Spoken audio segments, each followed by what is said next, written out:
अस्सलामु अलैकुम वरहमतुल्लाहि वबरकातुह। दोस्तों, आज की वीडियो में आपको बैतुल मुक़द्दस की तारीख बताएंगे कि इसे बैतुल मुक़द्दस क्यों कहा जाता है, आखिर ये शहर इतना फेमस क्यों है। दोस्तों, चलिए बढ़ते हैं आज की इस खूबसूरत सी वीडियो की तरफ। लेकिन वीडियो में आगे बढ़ने से पहले आपसे गुजारिश है कि अगर आपने अभी तक हमारे यूट्यूब चैनल को सब्सक्राइब नहीं किया तो अभी सब्सक्राइब कर लें, साथ लगे घंटी के बटन पर जरूर क्लिक करें ताकि लेटेस्ट अपलोड होने वाली वीडियोस का नोटिफिकेशन बर वक्त आप तक पहुंचता रहे। वीडियो को लाइक करें, शेयर करें अपने दोस्तों के साथ और कमेंट्स बॉक्स में अपनी राय का इजहार जरूर कीजिएगा। प्यारे दोस्तों, ये फलस्तीन अंबिया अलैहिस्सलाम का मस्कन और सरजमीन रही है। जनाब इब्राहिम अलैहिस्सलाम ने फलस्तीन की तरफ हिजरत फरमाई। अल्लाह ताला ने जनाब लूत अलैहिस्सलाम को इस अजाब से निजात दी जो उनकी कौम पर इसी जगह पर नाजिल हुआ था। हजरत दाऊद अलैहिस्सलाम ने इसी सरजमीन पर सुकूनत रखी और यहीं पर अपना एक महराब भी तामीर फरमाया था। हजरत सुलेमान अलैहिस्सलाम इसी मुल्क में बैठकर सारी दुनिया पर हुकूमत फरमाया करते थे। चींटी का वो मशहूर किस्सा जिसमें एक चींटी ने अपने बाकी साथियों को कहा था कि ए चींटियों, अपने बिलों में घुस जाओ, सुलेमान अलैहिस्सलाम का लश्कर आ रहा है। ये वाकया इसी मुल्क में वाकया अस्कलान शहर की एक वादी में पेश आया था जिसका नाम बाद में वादी नमल यानी चींटियों की वादी रख दिया गया था। हजरत जकरिया अलैहिस्सलाम का महराब भी इसी शहर में वाक़ है और जकरिया अलैहिस्सलाम इसी मुकद्दस शहर में दफन है। हजरत मूसा अलैहिस्सलाम ने इसी मुल्क के बारे में अपनी कौम से कहा था कि इस मुकद्दस शहर में दाखिल हो जाओ। उन्होंने इस शहर को मुकद्दस, इस शहर की शिर्क से पाक होने और अंबिया अलैहिस्सलाम का मस्कन होने की वजह से कहा था।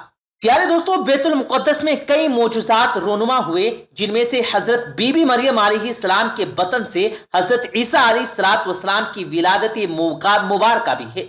हजरत ईसा अलैहिस्सलाम को जब उनकी कौम ने कत्ल करना चाहा तो अल्लाह ताला ने उन्हें इसी शहर से ऊपर उठा लिया था। विलादत के बाद जब औरत अपनी जिस्मानी कमजोरी की इंतहा पर होती है, ऐसी हालत में हजरत मरियम बीबी अलैहिस्सलाम का खजूर के तनों को हिला देना भी एक मोजिज़ाए इलाही है।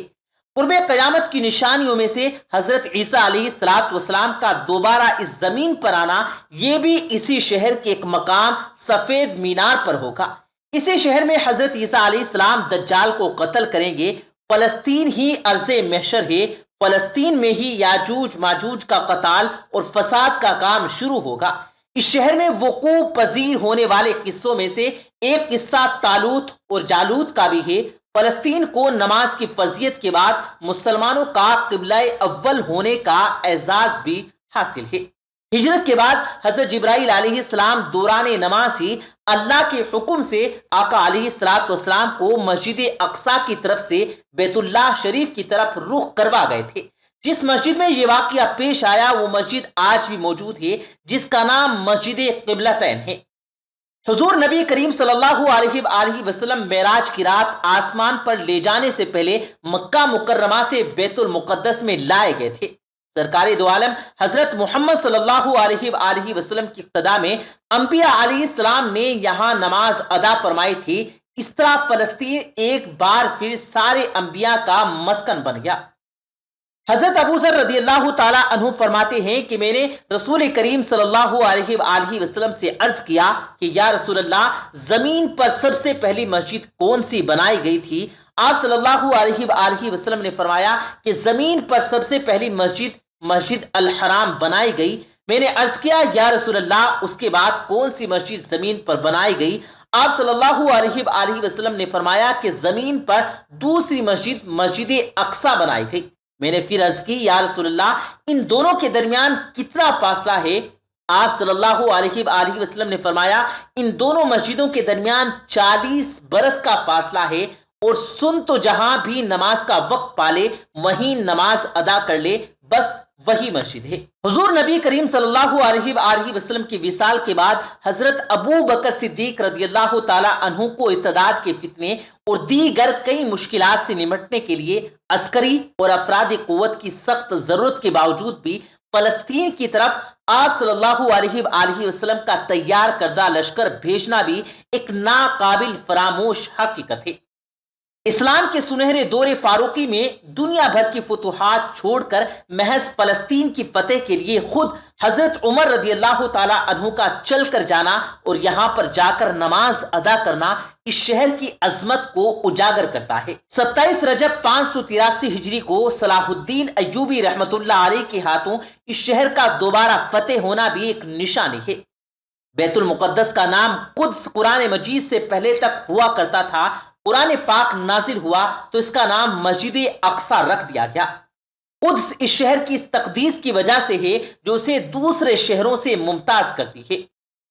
اس شہر کے حصول اور اس شہر کو رومیوں کی استطاعت سے بچانے کے لیے 5000 سے زیادہ صحابہ کرام رضوان اللہ مجمعین نے جام شہادت نوش کیا اور شہادت کا باب آج تک بند نہیں ہوا۔ شہادتوں کا یہ سلسلہ ابھی تک چل رہا ہے۔ یہ شہر اس طرح شہیدوں کا شہر بھی ہے۔ مسجد اقصی اور بلاد شام کی اہمیت بالکل حرمین شریفین جیسی ہے۔